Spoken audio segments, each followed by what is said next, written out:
제기가 되는 거는 특히 이제 이 메르스 바이러스가 회포, 허파과리 세포와 관련이 돼 있어서 그러는데요. 회포가 파괴되면은 지금 보시는 것처럼 이 허파과리 안에 피나 염증, 체액이 쌓이고요. 그래서 결국 마치 물에 빠져서 익사하는 것처럼 호흡곤란을 겪다가 사망에 이를 수 있는 겁니다. 예. 허파과리 생물 시간에도 나왔지만 혈관을 통해서 몸속을 돌고 온 피에서 이산화탄소는 빼내고 산소를 집어넣어주는 곳이죠.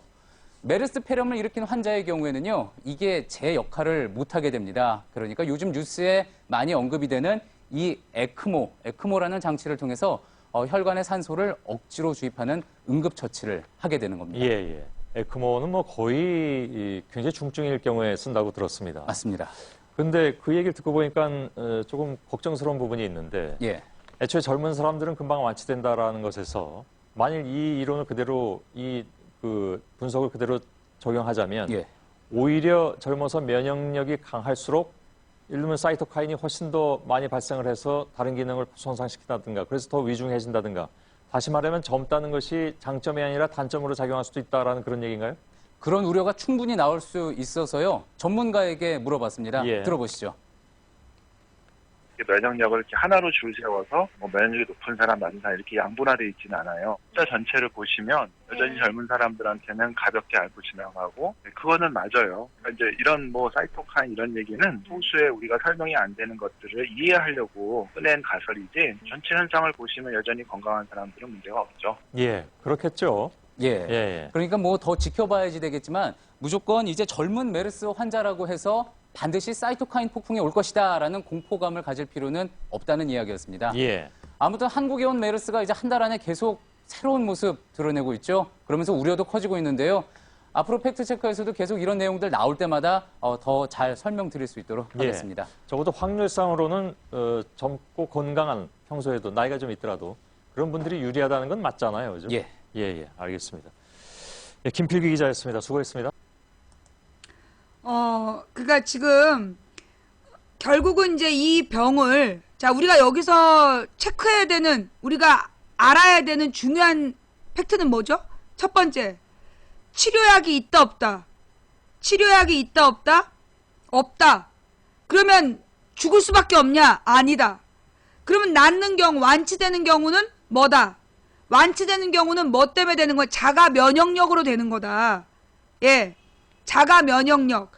결국은 내 몸 안에서 면역력을 키워서 이 메르스 바이러스를 잡는 거라는 거야. 근데 이 사이토카인 폭풍이라는 거는 과다하게 자기 방어를 했을 때가 이거 이상이야. 면역 체계 이상이야, 그거.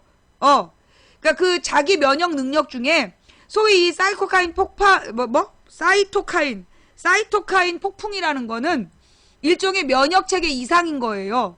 정상적인 사람은 안 그러는 거야. 근데 폐로 들어가면 반드시 그런 게 아니라고. 만약에 폐로 들어가서 반드시 그럼 150명이 다 죽어야 되는 거잖아. 그렇지 않다고.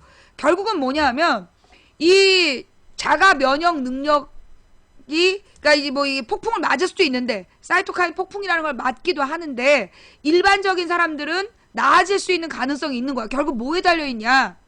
내 안에 있는 면역력에 달려있는데 여러분 그거 아세요? 그 면역력은 뭐하고 관계되어 있는지? 여러분 스트레스가 만병의 근원이라는 얘기 알죠? 여러분 옛날에 우리 한방병원을 그러니까 우리 한의학을 되게 우습게 알잖아. 우리나라 사람들이. 한의학을 되게 우습게 알아. 왜 그러냐면 이제 이 한의학이 무슨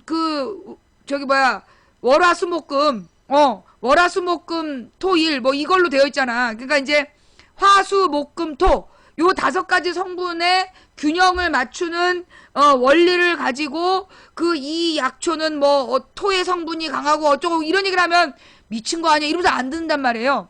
근데 사실 한방치료로 나는 한방치료로 몸을 많이 나아본 사람이야. 근데 이 한방치료가 사실은 굉장히 자연적인 치료예요. 이게 한의사들 진짜 잘 고치는 한의사들은 뭐라 그러냐면 제일 좋은 걸로 밥 반찬을 하는 거다. 제일 좋은 걸로는 밥 반찬을 하는 거고 그 다음으로 약을 만드는 거다. 그 다음이 독을 만드는 거다. 근데 무슨 얘기냐면 실제로 이 사람의 건강에 가장 중요한 것은 자기 영양분을 잘 섭취해서 그걸 스스로 소화하고 에너지로 만들 수 있는 능력을 키우는 게 가장 중요하다. 그게 한의학의 기본이에요. 그러니까 그 자연 상태에 있는 재료들을 가지고 그 사실은 내가 볼 때 그래. 한약으로 사람이 낫는 이유는, 한약을 먹고 사람이 낫는 이유는 옛날에 한약을 먹고 나은 이유는, 그 옛날에는 한약을 어떻게 했냐면 그 손잡이가 달린 약탕기가 있어요. 그 약탕기에다가 약재를 다 넣고 그 약 봉지로 그 뚜껑을 이렇게 이렇게 말아가지고 연한 불로 물을 가득 부었다가 그게 한 대접이 나올 때까지 줄여가지고 그 약을 짜서 이제 거의 이제 한 대접이 될 때까지 아주 오랜 시간을 연한 불로 졸이는 거야. 그러면 그걸 옆에서 계속 눈에 막 연기가 들어가서 부채질을 하면서 그 약을 다린단 말이에요. 그래서 그거를 먹어. 그러면 정성으로 낫는 거야, 정성으로.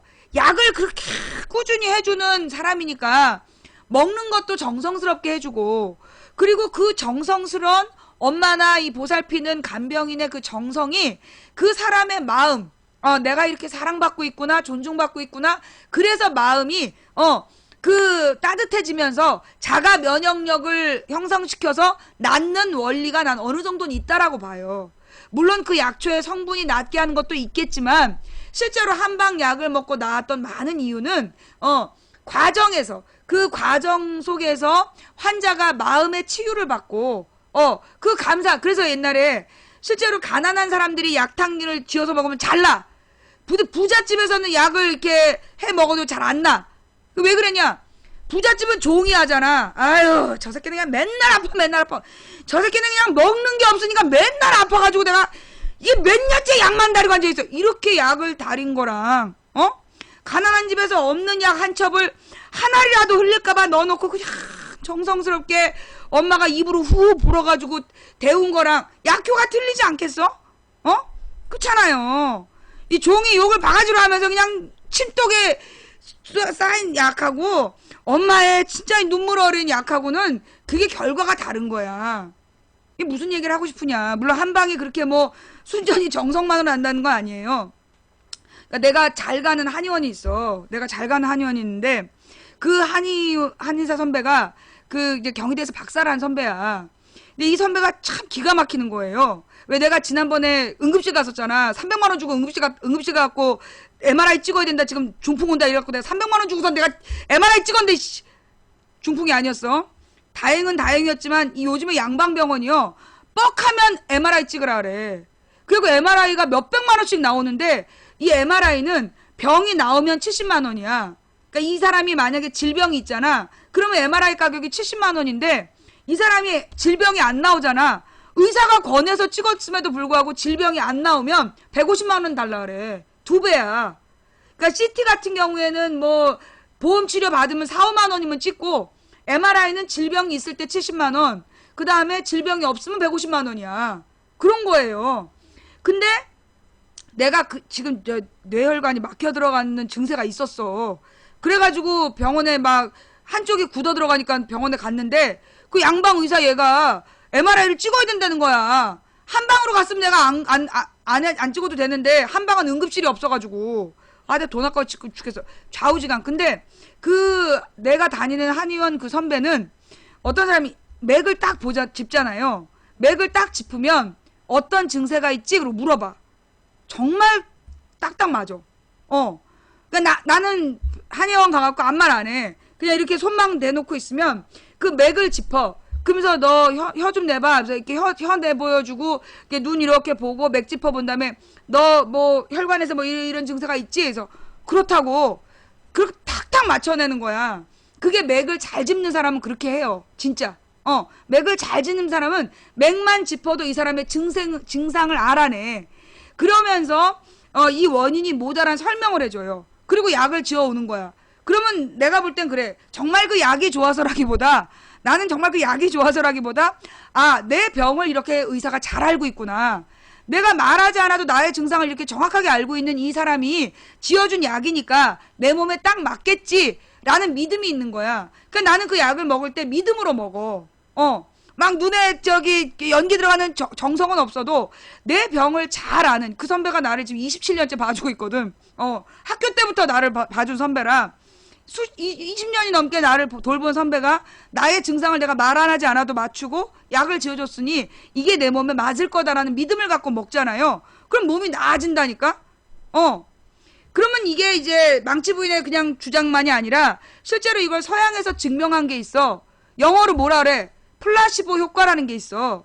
그게 뭐냐 하면 약을 똑같이 생긴 약인데 하나는 진짜 약이고 하나는 가짜 약이야. 근데 그 약을 똑같이 같은 병 환자에게 줬단 말이야. 근데 가짜 약을 먹은 환자들 중에서도 증세가 호전된 사람이 있다는 거야. 그게 뭐냐? 이 약이 진짜라고 믿고 먹기 때문에 병이 호전된다는 거예요. 이 모든 이야기의 결론은 뭐냐? 우리는 메르스에 걸릴 수 있다. 지금 건강하고 면역력이 좋은 여러분도 메르스에 걸릴 위험이 있다는 거예요. 이제는 그런 위험 없다라고 얘기하면 안 된다는 거야. 이미 지금 30대 환자들이 발생했고 그들이 지금 막 중증에 시달리고 있기 때문에 지금 우리가 가져야 될 이 시점에서 가져야 될 자세는 뭐냐면 우리도 메르스에 걸릴 수 있다라고 생각해야 돼. 자, 그러나 메르스를 낫게 하거나 낫지 못하게 하는 건 누구에게 달렸다? 의사에게 달렸다? 병원에게 달렸다? 나에게 달렸다. 내게 달렸다는 거예요. 그게 무슨 얘기냐면 내가 볼 때 이 메르스에 대해서 지금 사람들이 죽어가고 있는 건 지나친 공포감을 준 거야. 나쁜 새끼들이 지난 첫 번째 주 6월 첫째 주에 너무 메르스에 대해서 공포를 팔아가지고 그래서 이 사람들이 메르스에 대해서 막 지나친 과장된 공포에 노출이 됐기 때문에 그런 사람이 메르스에 진단을 받아. 마음이 어떨 것 같아? 어메, 내가 이제 죽는구나. 그럴 거 아니에요. 지금 저기 환자들이 58세, 61세야. 그러니까 이제 나이가 그렇게 젊지 않단 말이야. 그러니까 이번에 지병이 없이 발견된 환자들이 젊은데 지병 없이 죽은 건 지금 이제 구분을 잘해야 돼요. 30대, 20대 환자들은 누구냐? 의료진이야. 30대, 20대 환자들은 의료진이었어요. 간호사나 의사, 호송인 이런 사람들이었고 그 다음에 지금 지병이 없이 죽은 사람은 30대 청년이 지병 없이 죽은 게 아니야. 지병 없이 죽은 환자 4명은 나이가 많아. 60대, 60대 중반, 초반, 70대, 그리고 50대. 결국 지병이 없이 죽은 사람들도 내가 볼 때 과도한 공포에 노출됐기 때문에 면역 영역의 균형이 깨졌기 때문에 난 죽었을 거라고 봐. 이게 무슨 얘기냐? 실제로 있잖아요. 모든 병은 마음에 달려 있어요. 내 마음이 나아야 되겠다 그러면 나. 근데 내 마음이 나는 이걸로 죽을 거야. 그럼 반드시 죽어요. 실제로 저체온증으로 죽는 거 아까 그 냉장고에서 죽은 사람 얘기했잖아. 고장난 냉장고에서 저체온증으로 죽었다고. 마음이야 마음. 내가 이걸로 죽을 거야 그럼 죽는 거예요. 그런데 나는 이걸 견디고 이겨낼 수 있어 라고 생각하면 살아날 확률이 높아요. 무슨 얘기인지 알겠어요? 야, 지금 메르스를 이기는 법 얘기하고 있는데 무슨 빨간 년이야. 이 빨간 년 빨간 깃발 들고 빨간 잠바 입고 다니는 거기 그 여자한테 가! 어디다 대고 빨간 년이야. 씨. 자, 진짜 진심으로 지금 메르스는요. 우리는 모두 메르스에 노출됐을 수도 있어요. 그리고 우리는 모르고 메르스를 넘어갈 수도 있는 거야. 무슨 얘기냐면 우리가 메르스에 걸리면 죽는다라고 생각하면 죽을 겁니다. 그러나 나는 메르스를 극복할 수 있어. 메르스가 들어와도 나는 잘 먹어서 이겨낼 거야 라고 생각하면 여러분이 이겨낼 수 있다고요. 지금 항생제로 이겨내는 건 아니라는 거야. 사실은요 여러분, 내가 미국 갔잖아. 미국이랑 유럽을 갔는데 반드시 무슨 얘기가 나오냐? 감기약이 없으니까 감기약을 챙겨와라. 내가 유럽을 갈 때도 유럽에 감기약 없으니까 감기약을 챙겨와라. 그게 그 안내 그 여행사에서 해준 얘기야. 그 다음에 이제 미국에 갔는데 여기는 감기약이 없으니까 그런 얘기를 달고 살아요. 무슨 얘기냐? 모든 감기에 약은 없는 거야. 어느 나라나 우리나라만 감기약이라고 믿고 먹는 거야, 항생제를. 우리가 평상시 항생제를 너무 많이 먹기 때문에 일반적으로 항생제가 안 듣는 거래. 왜 우리가 염증이 생겼을 때 안 듣느냐 하면 평상시에 쓸데없이 항생제를 너무 많이 먹기 때문에 그래서 항생제가 안 듣는 경우가 더 많다는 거예요. 이게 미국이나 유럽은 감기약이라는 게 없어, 처음부터. 그러니까 모든 인플루엔자 약은 없는 거야. 결국은 뭐냐? 수액을 계속 공급해주고, 그래서 이거 영양분을 주는 거야. 영양분을 주고, 그 다음에 쉬게 해주고, 그래서 병을 낫게 하는 거라고. 그러니까 결국은 내 영혼의 닭고기 스프, 감기 걸렸을 때 엄마가 끓여준 닭고기 스프를 먹으면 낫는다, 뭐 이런 얘기 아니겠어. 결국은 영양분 있는 걸 먹고 사랑을 많이 받고 그러면 낫는다는 거죠. 근데 지금 메르스 환자들이 격리된 상태에서 극도의 불안 상태에 격리되는 거잖아. 메르스에 대한 정보도 모르고, 지금 메르스 환자들이 메르스에 대한 정확한 정보도 모르고, 그 6월 첫째 주에 나왔던 극도의 불안한 공포스러운 이야기만 들은 상태에서 아니 여러분 생각해봐요. 자다가 눈을 떴는데 우주복 같은 걸 입고 막 돌아다니고 있어. 내가 볼 때 멀쩡한 사람이 자다 깨는데 그런 사람들 돌아다니고 있으면 심장마비로 죽어. 안 그러겠어요? 이게 지금 메르스로 격리가 되면 사실 메르스가 뭔지도 몰라. 근데 눈 뜨면 막 머리부터 우주복까지 다 입고 막 장갑 끼고 막 이렇게 들여다보고 있어. 그럼 내가 이제 죽었나 보다 이런 생각이 들 거 아니야. 그래서 죽는 것도 있어. 그래서 내 말은 실제로 우리가 왜 박근혜가 저 사진 찍었잖아. 구호복을 입고 치료한다며. 그러다 구호복을 그냥 더러운 손으로, 내가 뭐라 그랬어? 그 마스크 쓰는 게 더 안 좋다 그랬지. 이번에 어떤 간호사가 간호사인가 의사인가 무슨 심폐소생술 했다가 지금 걸렸잖아. 구호복을 입고 마스크까지 썼는데 걸렸다고. 내가 뭐라 그랬어? 마스크 함부로 쓰지 말라 그랬지. 그 마스크가 그 더러운 손으로 마스크를 만지면 그게 더 오염된다 그랬잖아. 간호사야? 내가 마스크가 더 위험하다는 얘기 했어, 안 했어? 오염된 손으로 마스크를 만지는 게 더 안 좋다고. 내가 의료 상식이 많다니까 병원에서 내가 보낸 게 수십 년이야. 근데 결국은 방호복, 오염된 방호복으로 막 눈도 만지고 마스크도 손대고 그래서 죽었다는 거 아니야? 이게 걸렸다는 거 아니야? 죽었다는 거 아니에요? 그래서 중요한 게 뭐냐? 두려워하면 죽어요. 정말로 두려워하잖아요. 그럼 죽어요. 내가 죽을 거다라고 생각하고 막 걱정이 태산이면 진짜 죽어. 근데 나는 평상시에 먹어둔 게, 나는 요즘에 뿌듯하잖아. 내가 그동안 잡아먹은 소가 수십 마리인데, 내가 그동안 잡아먹은 닭이 수천 마리인데, 그동안 내가 먹은 삼이 몇 개야. 1년에 10개씩은 먹었는데, 이런 생각을 하면서 그 메르스에 대해서 두려움이 없으면 메르스가 걱정이 안 되는 병이야. 왔다가 그냥 가. 살 뺀다고 먹은 야채 한 통에 들어있는 그 사포닌 성분만 해도 내가 볼 때 산삼 1000배는 돼. 1000년 묵은 산삼에 들어있는 사포닌은 다 먹었어, 내가 작년에. 그런 생각을 가지고 먹는 게 중요하다. 먹는 게 내가 그동안 잘 먹어놨으니까 난 괜찮을 거야. 그런 생각하면서 비타민을 자주 드세요. 예, 평상시에 먹는 비타민들, 종합 비타민들 잘 드시고 밥을 잘 먹고. 그런데 그거보다 더 중요한 게 있어. 뭐냐? 비타민 잘 먹고 음식을 잘 먹는 것보다 더 중요한 게 있어. 뭐냐? 사랑이에요. 섹스 말고, 이 섹스 말고 사랑. 마음으로, 마음을 따뜻하게 해주는 거 있잖아. 마음을 따뜻하게 해주는 사랑, 관심과 나눔. 이게 되게 중요해요. 잠도 중요한데, 내가 그랬잖아. 잘 자고 잘 먹고 비타민 먹고 이건 기본이야. 근데 그것만 해서 나는 게 아니라 뭔데? 마음이 따뜻해져야 돼요. 마음이 따뜻해져야 돼. 그래서 전화만 하면, 야 이놈의 새끼야, 너는 지금 나이가 몇 살인데 아직까지도 직장을 못 얻고 어디서 뭐 하다가 이제 전화질이야, 막 이런 엄마에게라도 전화를 해. 전화를 해서 엄마 요즘에 메르스 때문에 걱정들 많죠? 저는 잘 지내고 있으니까 걱정하지 마세요. 이렇게 얘기하고, 엄마 긍정적인 마음이 중요하대요. 재밌는 노래를 자주 부르세요. 엄마 좋아하는 노래 자주 부르세요. 뭐 이런 얘기도 좀 해드리고, 그 다음에 이제 평상시에 남편이 집에 들어오면, 저 새끼 또 늦게 들어왔어. 어디 가서 뭘 처먹고 지금, 저기 저 블라우스에 저 와이셔츠에 묻은 저 입술 봐봐. 저 년 또 누구야? 어떤 년이야? 이러면서 남편만 들어왔다 하면 욕을 바가지로 하지 말고, 아이고 오늘 당신 피곤했지, 힘들었지, 한마디 더 사랑과 정성을 담아. 이 자녀들이 들어왔을 때 숙제 안 해!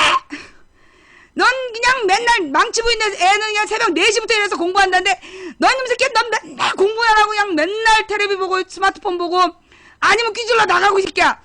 그렇게 욕하지 말고, 오늘은 우리 딸 우리 아들 뭐 먹고 싶어. 이게 좀 이게 사랑스러운, 애정 어린 그 뭐라 해야 돼, 표현, 애정 어린 표현을 많이 하는 게 되게 중요하다. 망치 부인님, 저는 달랑 혼자예요. 부모님은 어려서 일찍 돌아가시고, 저는 남자친구도 여자친구도 없어요. 어떻게 해야 되죠? 그럴 때 영화를 보세요. 따뜻한 가족 영화. 예.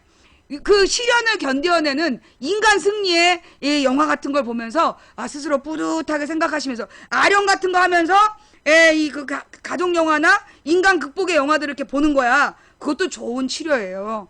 예. 이게 뭔 말인지 알겠지? 그래서 내가 볼 때는 지금 우리가 가져야 될, 아니 우리 딸이 공부를 잘하는 건 아니야. 우리 딸은 열심히는 하는데 잘하진 않아. 오해가 있었나 봐? 우리 딸이 공부를 열심히 하는 사람이 되고 싶다 그랬지 잘하는 사람이 되고 싶다는 건 아니야. 딸이 행복하고 즐겁게 공부할 뿐이지 성적이 잘 나오는 건 아니에요. 오해가 있었네. 진정들 하시고. 그래서 중요한 건, 우리가 긍정적인 마음을 지금 갖자. 메르스를 우리가 지금 극복을 해야 되는데, 지금 메르스 때문에 우리가 서로 막 너무 심각한 상황이야. 그리고 막 사람이 사람을 막 싫어하고 두려워하고 그러지 말자고. 그러지 말자고요. 우리가 지금은 어떤 자세를 가져야 되냐? 정말로 서로 힘내라. 용기를 가지고, 용기를 주고, 사랑을 주고, 격려해주고, 좋은 말 많이 해주는, 평상시에 막 애들만 보면 장난치고 욕했던 사람들, 이제 그런 짓 하지 말고, 야, 메르스 때문에 힘들단다. 오늘 밥 많이 먹어라. 부끄럽지만, 손이 막 오그라들어서 다시는 안 펴질 것 같아도 하란 말이야. 발가락이 오그라들어갖고 걸을 수 없을 것 같아 보여도 그 사랑을 표현하란 말이야. 이 사랑을 표현하면서, 그리고 이 가족들에게, 가족이나 친구, 가족이나 친구가 없어요.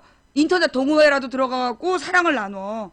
정말 격려하고 위로를 주고, 이게 지금 우리는 마음으로 치료해야 돼. 내가 볼 때 이 메르스는요, 마음으로 치유해야 될 병이에요. 지금은 이건 약으로 치료할 수가 없어. 치료약 없대잖아. 팩트. 그죠? 메르스 치료약이 있어요? 없어요. 그러면 메르스를 어떻게 치료하냐? 정신력으로 하는 거야. 그럼 나의 정신력 이겨내겠어! 막 이렇게 생각하지 말고 잘 될 거야. 여러분, 이거 되게 제가 해본 방법인데요.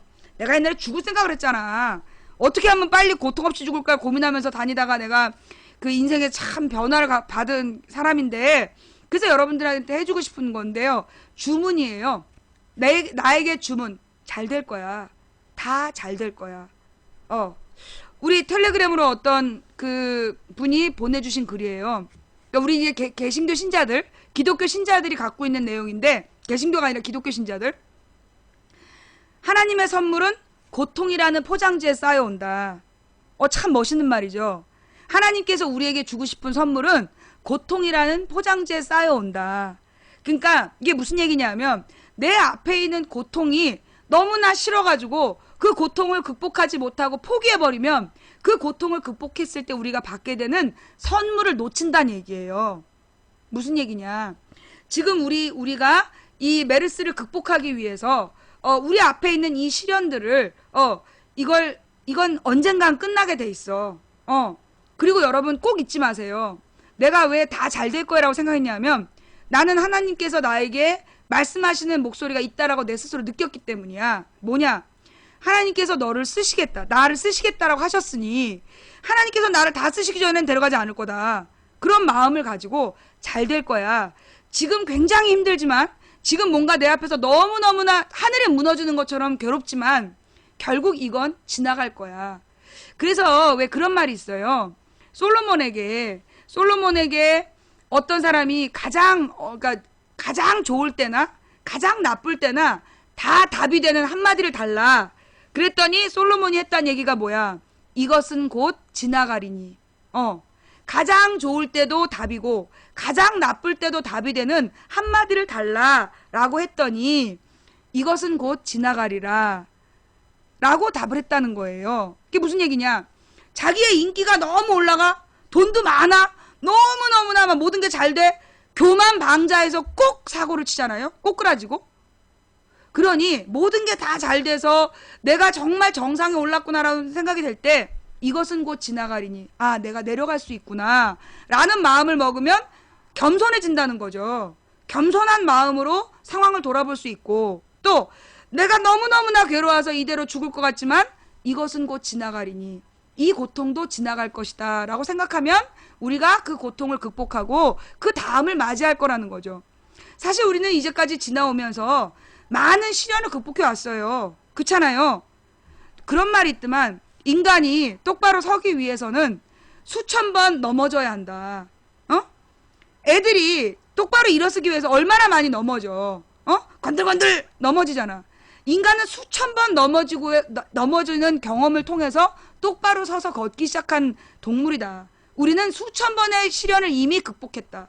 또 옛날에는 그런 말이 있어서 지금 좀 숫자가 달라졌지만 한 인간이 태어나기 위해서는 엄청나게 많은 정자 중에서 가장 경쟁력이 센 정자가 엄마의 난자를 만나서 내가 되는 거라는 거죠.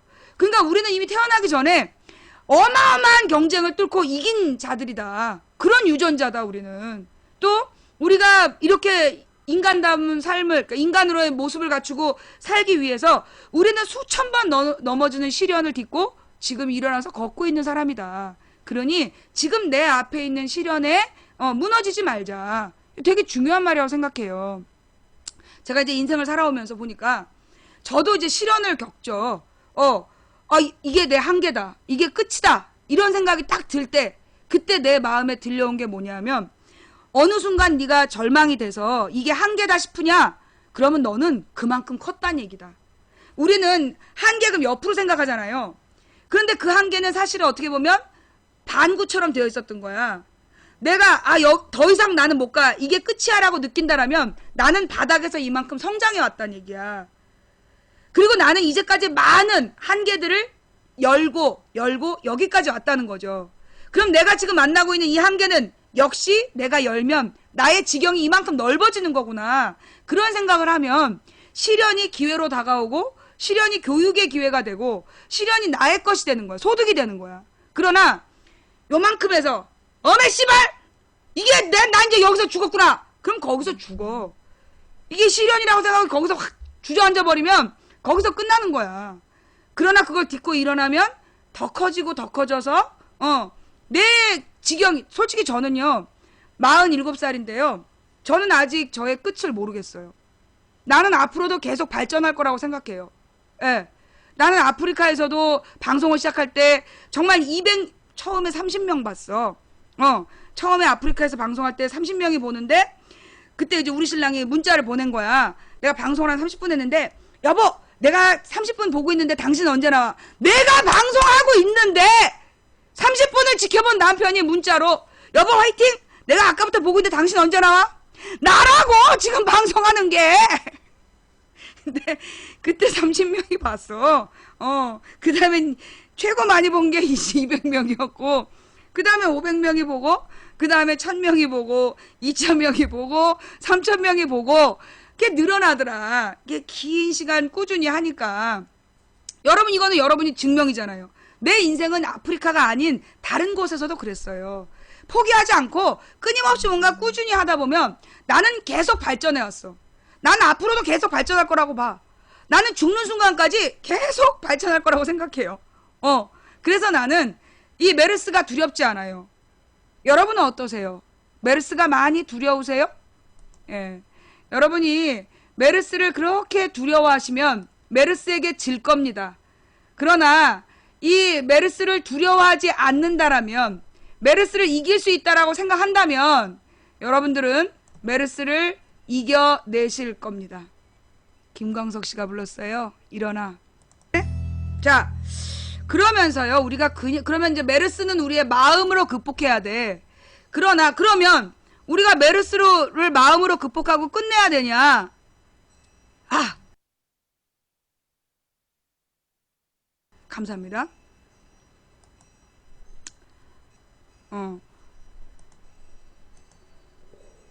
잠깐만, 진짜요? 예. 지금 추천 3,426. 아까 3,900까지 갔던 것 같은데. 자, 아직 추천 안 하신 님들 빨리 추천하세요. 한 500명이 추천 안 하고 있습니다. 님들 알지? 인생의 가장 결정적 순간에 설사할지어다. 예, 빨리 추천들 하시고요. 추천하신 여러분 감사합니다. 3,498분께서는요. 메르스에 안 걸리시고 예, 행복한 노후를 맞이하실 겁니다. 자, 그러면 이제 우리가 메르스는 마음으로 극복을 할 수 있는데 우리의 정신력으로 그러면 메르스 그러나 이게 우리가 정신력으로 극복하고 끝낼 문제가 아니야. 책임자는 반드시 찾아서 사태가 왜 이 지경이 됐는가에 대해서 우리는 책임을 물어야 된다. 자, 그러면 이번 메르스 문제는 박근혜 탓일까요? 낙타고기를 2번이나 먹었다는 우리 국내에서 낙타고기를 먹은 게 2명이래. 이명박, 박근혜. 이명박은 한 번밖에 안 먹었는데 낙타고기를 2번이나 먹은 박근혜 때문일까요? 아니면 보건의료에 아무 생각 없는 보건복지부 장관 때문일까요? 아니면 돈에 환장한 삼성의료원 때문일까요? 저는 이 메르스는요, 신자유주의가 원인이라고 봐요. 내가 지난번에도 이번 주 내내 신자유주의 얘기하고 있는데, 어떤 사람이 그러는 거야. 신자유주의가 왜 나빠요? 이러더라고. 예. 신자유주의가 왜 나빠요? 이렇게 따지는 친구가 있었어. 이 사실 메르스가 이 지경이 된 거는요, 신자유주의 때문이에요. 뭔 얘기야! 메르스가 사상범이었어? 예. 자, 이 신자유주의라는 게 뭐예요? 결국, 모든 자본 권력이, 돈이 모이면 뭐가 돼? 돈이고 권력이잖아.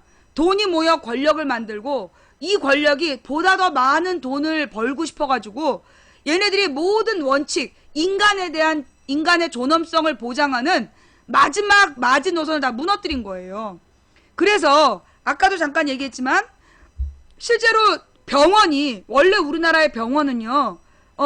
이윤을 목적으로 할 수 있었다 없었다. 우리나라의 병원은 이윤축을 할 수 있었다 없었다. 뭐 병원 민영화라는 얘기를 많이 해. 여러분 들어봤죠? 의료 민영화. 의료 민영화 얘기 많이 들었잖아요. 저는 그 말이 틀렸다고 생각해요. 우리나라는 국립의료시설의 비율이 전체 의료시설의 10%가 안 돼요. 다른 나라는, 다른 OECD 국가들이 100% 국립의료이거나 아니면 적어도 80%, 70%, 뭐 미국이 제일 낮아서 27%래, 국립의료시설이. 근데 우리는 그보다 절반도 안 되는 10%대야. 우리는 그러니까 공립의료가 그만큼밖에 안 돼. 그러면 결국은 민영화가 아니에요. 왜? 지금 이미 민영화야. 지금 이미 민영화 시대를 살고 있기 때문에 의료 민영화를 하겠다는 게 아니야. 그럼 쟤네가 8%, 쟤네가 하려는 게 뭐냐? 의료 영리화예요. 그거 구분을 잘해야 돼. 공사는 민영화하는 게 맞는데 민간 경영. 병원은 원래 민영이었어.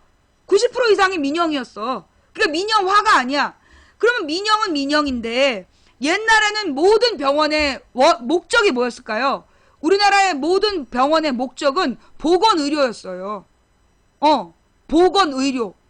한마디로 공중에, 국민 대중의 건강을 지키는 거, 그걸 병원이 사명으로 했기 때문에, 영리산업을 할 수가 없었어, 영리사업을.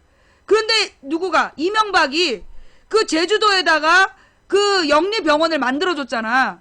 그러면서 병원이 영리 목적으로 활동을 하는 것을 용인해 준 거야. 그래서 원래 보건의료라는 개념의 이 의료 존재 목적이, 의료시설의 존재 목적이 보건의료의 의무를 강화하는 거였는데, 담당하는 거였는데, 그게 깨졌다고. 예. 이명박 때 그 의료를 영리화하는 법안이 만들어진 순간, 한나라당이랑, 지금 새누리당이죠?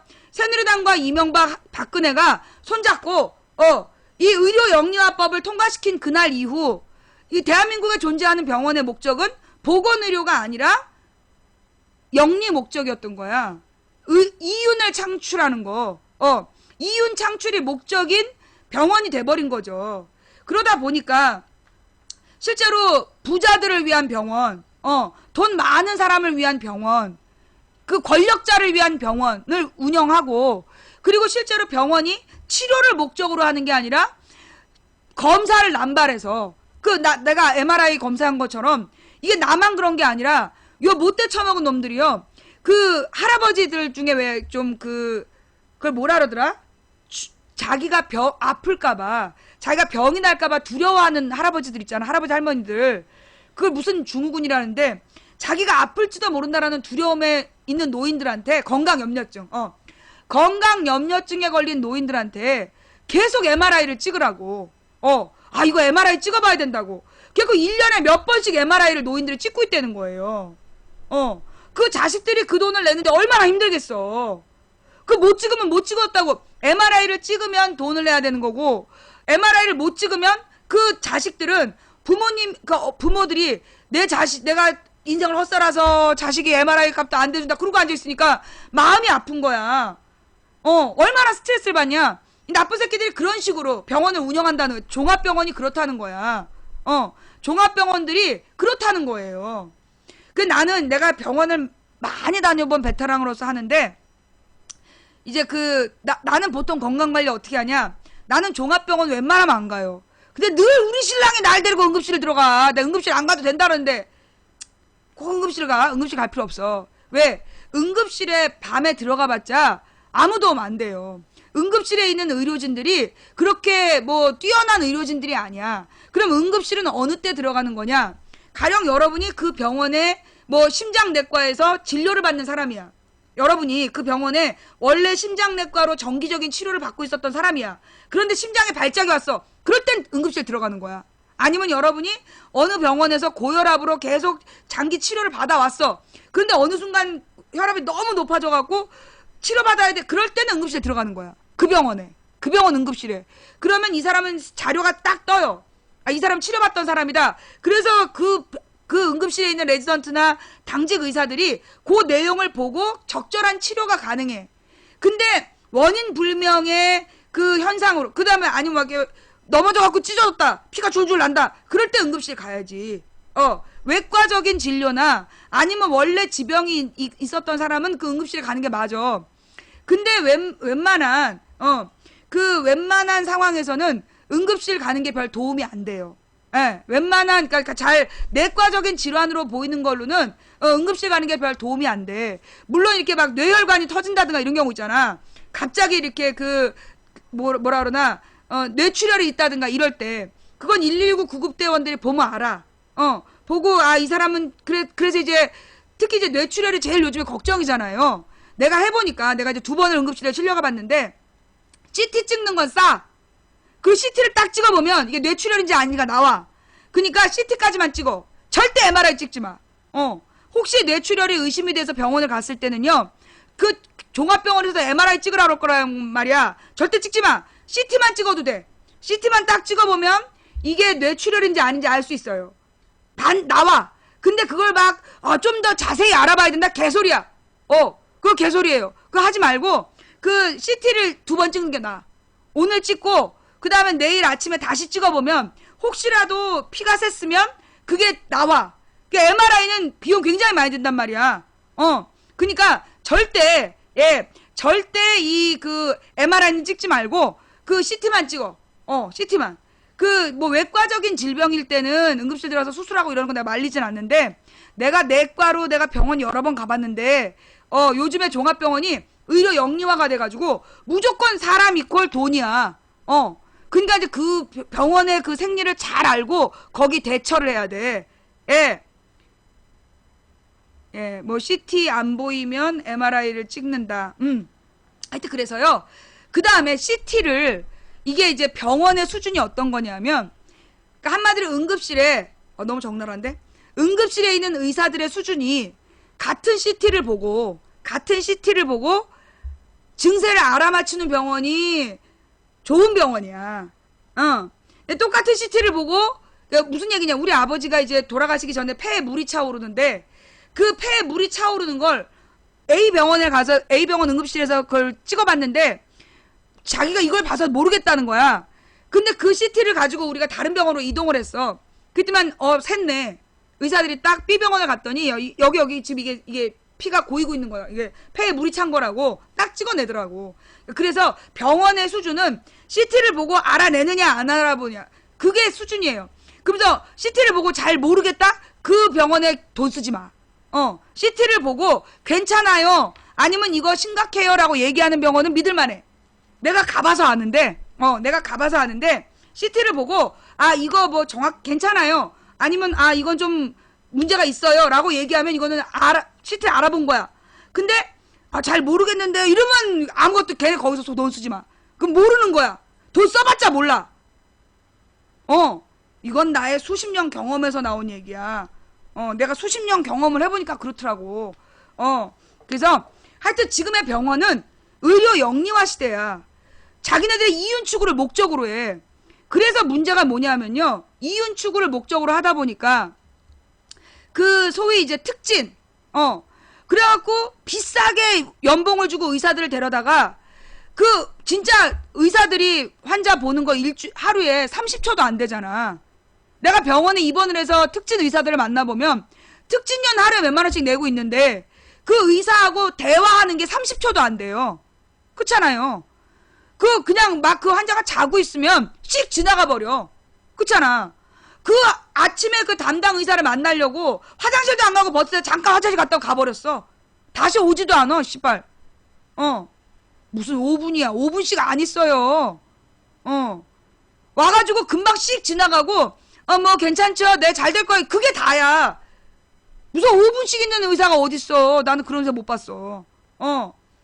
1분도 안 있어요. 1분도 안 있어. 그러면서 입원 치료했을 때 그 특진 의사들이 그런단 말이야. 그거 왜냐면 아침에 9시부터 자기네들 그 외래 환자 받아야 되니까 아침에 7시 반부터 그 8시 반 사이에 도는 거야. 1시간 동안 수십 명의 특진 환자들을 도는 거야. 그러니까 1시간에 수십 명을 돌아야 되는데 1분씩 5분씩 어떻게 나와. 그 특진 의사가 맡은 환자가 5, 60명은 되는데 1시간에 60명 1분 나오잖아. 더 많으면 저 30초로 줄어드는 거야. 아이씨 열받아. 저지가 이제 내가 경험으로 우러나온 거야. 그게 그래서 그래요. 그러면 걔는 그 의사는 단 몇 초에 정말 1분 그러니까 이동하는 시간 있잖아. 그 다음에 더 웃긴 거 그 환자 하나당 그 짧은 시간 동안 물론 와가지고 있는 시간은 몇 분 돼. 인턴이 몇 번을 와. 막 와갖고 몇 번씩 피를 뽑고 뭐 재고 막 계속 환자 체크하고 눈 까보고 막 그래. 인턴이 쪼르르 왔다 갔다 한 다음에 이제 레지던트가 데리고 오잖아. 대빵 데리고 와가지고 지네들끼리 우리가 못 알아듣는 말 쫙 읊어. 그러고 나서 뭐 괜찮을 거예요 그러고 가. 그 시간 다 합쳐봤자 몇 분 안 돼. 하여튼 특진의사 면상 보는 거는 진짜 1분도 안 돼. 1분도. 리얼하지. 내가 이거 다 경험해본 거라니까. 좌우지간. 그러면서 그 의사는 나한테 몇만 원. 뭐 몇만 원이 뭐 더 받아. 매일매일 몇만 원씩 해가지고요. 그 환자 10명만 해도 몇십만 원이야. 1시간에. 그러니까 얼마나 돈을 많이 벌겠어. 그걸 특진의사 혼자 먹겠어? 특진의사한테 그 연봉 주는 병원이랑 나눠 먹는 거지? 그래서 특진료가 그렇게 비싼 거야. 그러면서 나타나는 문제는 뭐냐? 유명 의사에게 환자가 몰려. 그래서 문제는 의사 하나가 보는 환자가 몇백 명이야. 의사 하나가 몇백 명의 환자를 막 돌보는 거야. 그러니까 이제 배당이 돼 있는 거죠. 그래서 문제는 뭐냐? 의료의 질이 떨어지는 거예요. 큰 병원에서 이렇게 과장 정도 되면 그냥 디립다 가서 거기다 줄 서갖고 이름 대놓고 있는 거야. 그래가지고 그 종합병원에 가서 몇 시간을 기다려. 예약해도 1시간, 2시간 기다리잖아. 예약해도 1시간 반, 2시간을 기다렸다가 잠깐 후루룩 지나가는데 돈 내고 오잖아, 우리가. 그렇게 병원을 다닌단 말이야. 그러면서 나타나는 문제가 뭐냐면 실제로 종합병원, 큰 병원에 유명 의사 중심으로 환자가 집중되어 있으면서 그 환자들은 높은 비용에 비해서 제대로 된 케어를 받지 않아요. 그런 암 검사 계속하고 암 예방 치료 계속 말하는데 암 걸려버려. 그 의사가 책임져? 정기적으로 암 검사 해왔는데 오늘 암 걸렸어. 그 의사가 책임져? 안 져. 왜냐? 수백 명을 보기 때문에 제대로 된 케어가 안 되는 거예요. 이게 이 의료 영리화의 문제점이야. 막 홍보를 해. 대표 의사. 그 대표 의사 어떻게 홍보하는 줄 알아? 텔레비전에 내보내. 텔레비전에 내보내가지고 막 얼굴을 무슨 저기 의학 프로그램에 뭐 무슨 과장 누구 그러면서 뭐 아무 관계 없는 얘기해요. 이 사람 전공도 아닌 얘기를 막 하면서 텔레비에 얼굴 몇 번 팔면 환자가 수가 확 늘어나고 그 병원의 인지도 올라가고 그러는 거야. 그게 또 다 이렇게 이게 서로 이게 있는 거야. 내가 뭐라고 정확히 얘기 안 했어. 그러니까 텔레비에 나온 의사들을 믿지 마. 이 텔레비에 나오는 의사들을 믿지 말아요. 그게 다 그래.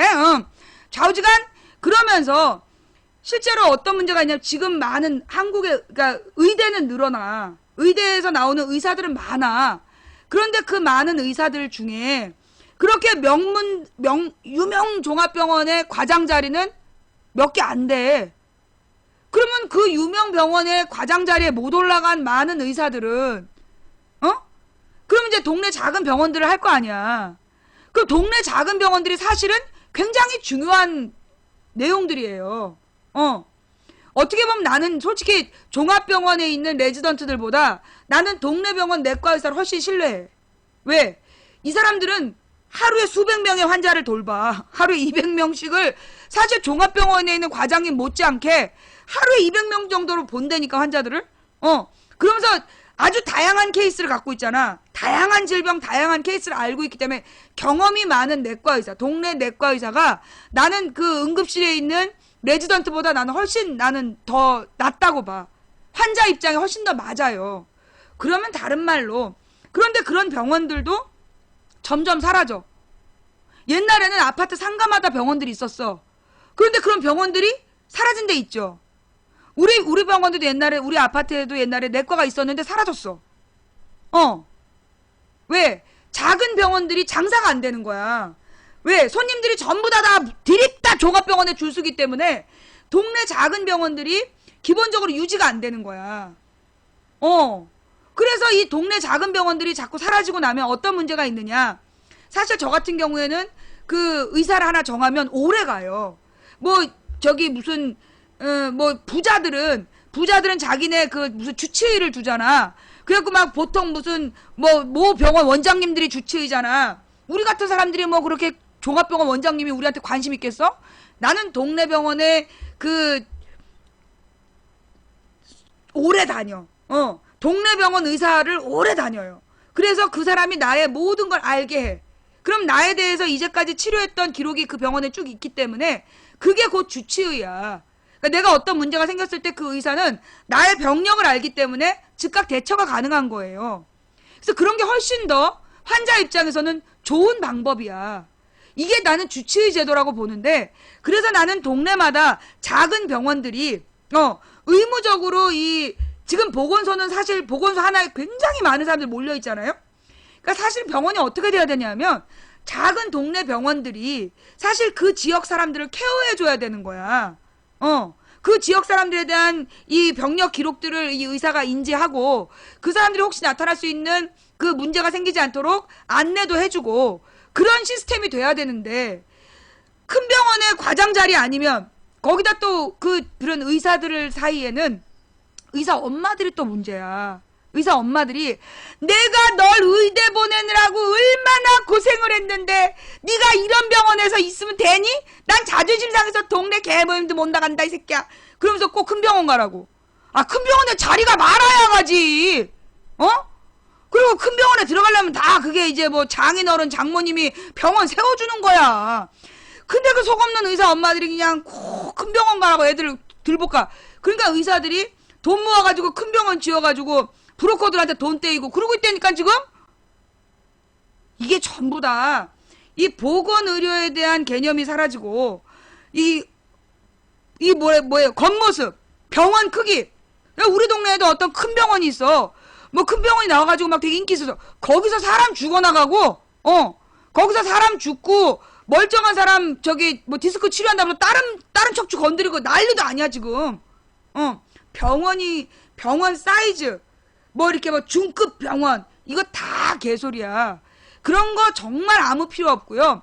정말 우리 동네, 작은 동네의 의사가 우리 환자들을 다 알고, 뭐라 그러나, 사실 나는 그래, 의료 원격 의료라는 거를 환자가 직접 의사하고 원격으로 하는 건 난 말이 안 된다고 봐. 다만, 어느 동네 의사가 여러 병원하고 서로 정보를 주고받으면서 이 환자 케이스를 내가 혼자 못할 것 같다. 그러면 다른 의사들의 도움을 받을 수 있는 그런 시스템은 나는 환자에게 좋다고 봐요. 그러나 환자가 직접 의사를 쇼핑하는 거, 그거 정말 무식한 거야. 특히 약 광고. 뭐 간에 좋고 뭐에 좋고 그런 약 광고 원래 못 해야 되는 거야. 어떤 약을 이 환자가 선택하는 거, 그거 진짜 나쁜 거예요. 왜냐? 모든 약에는 이 작용, 부작용이 다 있는 거야. 근데 약을 광고하잖아. 그럼 사람들 그거 달라고 그래. 근데 그게 부작용이 있는지 없는지 어떻게 알아? 약에서 광고를 한다는 거는요, 진짜 위험한 거예요.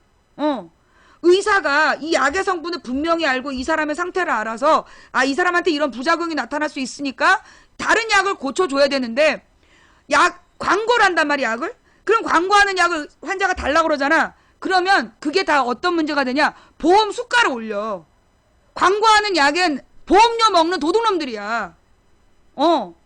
생방송이야. 그러니까 여러분들이 병원을 가실 때도 보험료 먹는 우리의 건강보험료를 뜯어먹는 그런 광고하는 약 말고 의사를 믿고 그 의사가 나한테 맞는 약을 처방해 주길 바라야 돼. 근데 여러분 있잖아요. 인지상정이에요. 여러분이 의사야. 근데 환자가 와가지고 아휴 뭐 좀 알아? 새파랗게 어려가지고 뭐 이 경험이 좀 많은 거야? 뭐 그래서 온갖 불신 어린 눈빛으로 쳐다보면서 속을 박박 긁는 환자와 선생님 살려주십시오 하는 환자와 의사가 대하는 자세가 다르지 않겠어요? 사람의 마음이 다르잖아. 내가 뭐라고 살려달라고 그래. 그러면 이 사람은 영혼까지 끌어내서 이 사람에게 가장 좋은 치료를 해주는 거야. 네가 뭘 알아? 너 어느 병원? 고대병원 나와갖고 지금 너 다른 병원 가지. 그런 사람은 내가 볼 때 빨리 죽어. 아니야, 오래 살아. 오래 사는데 이제 못 움직이면서 오래 살아. 하도 욕을 많이 먹어갖고. 욕 많이 먹은 사람이 오래 살긴 하는데 행복하게 오래 사는 게 아니라 못 움직이면서 똥오줌 남이 받아내면서 욕 먹으면서 오래 살아. 그 사람 뭐 학벌 이런 거 따지면서 그 의사들 속 긁지 말고 선생님 아플 때 병원 가고 살려주십시오 하고 그 다음에 정말 솔직하게 얘기하고 의사 앞에 당황해서 말 못하면 안 돼. 자기의 증상을 솔직하게 얘기하고 그 의사한테 의사를 신뢰하고 계속 오랜 관계를 맺는 거. 그게 나는 올바른 의료 시스템이라고 봐요. 예. 오늘 쓸데없이 또. 그러니까 내가 왜 그랬냐. 삼성의료원. 대한민국에서 삼성의료원 의사다. 선자리에서 그냥 대빵이었다며. 그 삼성의료원 의사라고 그러면 그냥 얼굴도 안 보고 일단 날 잡는다며. 그러니까 이 지경이 된 거예요. 메르스 하나, 중동 낙타 독감도 못 잡는 병원 의사가 뭐 하면 얼마나 하겠어. 안 그래? 중동 낙타 독감도 못 잡아가지고 환자 150명 중에 76명을 만든 병원이 다른 병원 치료를 뭐 얼마나 잘하겠어. 다 그냥 허세지. 독감도 못 잡는 병원에다가 그동안 쏟아부은 돈이 얼마야. 그 MRI를 찍어도 삼성의료원에서 찍으면 괜히 뿌듯하고. 그거 다 이거 광고빨, 허세빨이야. 우리가 그런 거를 버려야 돼요. 학벌이 좋다고 그래서 의술이 뛰어나지 않아. 학교가 좋다고 그래서 의사가 뛰어나지 않아요. 중요한 건 그 의사랑 환자가 얼마나 인격적인 교류를 하느냐야. 우리가 이 의료 서비스가 정말 영리화되고 개판으로 간다 그래서 우리도 개판으로 의사들을 대할 것이 아니라 무엇이 옳은 방향인가? 그런 자세들을 우리가 가져야 될 때라고 난 생각해. 자, 메르스. 지금 자본은, 돈 권력은 거대 병원을 키우고 그 건물을 높이고 막 방송을 통해서 홍보를 해가지고 모든 돈을 쪽쪽 빨아들이고 있지만 그런 거대 종합병원들이 정말로 환자를 잘 케어한다고 할 수 없다고 봐요. 근데 그런 종합병원의 못된 버르장머리는 누가 키웠을까요? 우리가 광고를 믿고 줄줄이 갖다 돈을 퍼다 줘서 그렇게 된 거야. 그러니 우리가 앞으로 그 종합병원 중심주의, 그리고 이제 그 광고에 속아 넘어가지고 호갱이 되지 말자. 의료 호갱이 되지 말자. 이제 병원이 그 보건의료 개념이 없어. 특히 큰 병원은 보건의료 개념이 없다라고 보세요. 그리고 동네에 나랑 잘 맞는 의사를 찾아서 그 의사가 문 안 닫게, 문 닫지 않도록, 잘 그 병원, 우리 동네 병원을 키우자. 그런 생각을 좀 해야 된다는 얘기였고요. 그러면서 또 하나, 어제 손석희 뉴스에 나온 투명인간 보셨어요? 그 투명인간 동영상 좀 갖고 와봐. 또 하나 우리가 의료 영리화해서 다뤄야 될 문제는 지금 그러니까 우리 의료 서비스를 받는 사람들이 희생당하고 있는 게 하나라면 또 하나는 이 거대 병원을 운영하기 위해서는 엄청나게 많은 삼성의료원 비정규직이 3,000명이야. 삼성의료원에서 하루에 8천억을 번다며. 하루에 8천억이면 8324 얼마냐? 8천억. 1조라고 잡으면 아마 하루에 8천억 아니겠지? 한 달에 8천억이겠지? 설마 하루에 8천억은 아니겠지? 하여튼 8천억이래. 삼성의료원 매출이 한 달에 8천억인가 하루에 8천억인가. 하루에 8천억은 무슨 가능합니다, 여러분. 여러분, 내가 3일 만에 300만 원 냈어. 내가 3일 만에 300만 원 냈다고. 그럼 나 같은 사람이 10명만 있으면 1년에 8천억은 아닐 겁니다. 왜냐하면 지금 삼성의료원 매출이 8천억이라는 얘기가 나왔고 이번에 타격받는다는 얘기가 나왔어. 한번 잘 봐봐요. 한 달에 8천억일 수 있어. 조선일보가 한 달에 몇천억 벌어. 광고비로. 우리가 정말 부자들이 돈을 얼마나 버는지 모른다니까? 아니야, 매출이라 했어, 매출. 매출이, 자, 잠깐만요.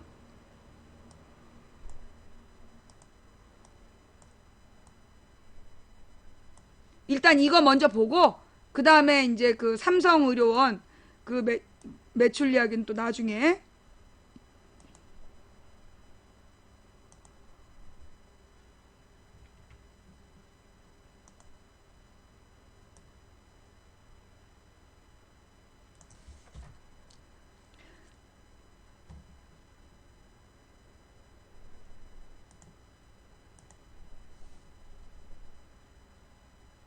왜 소리가 안 나지?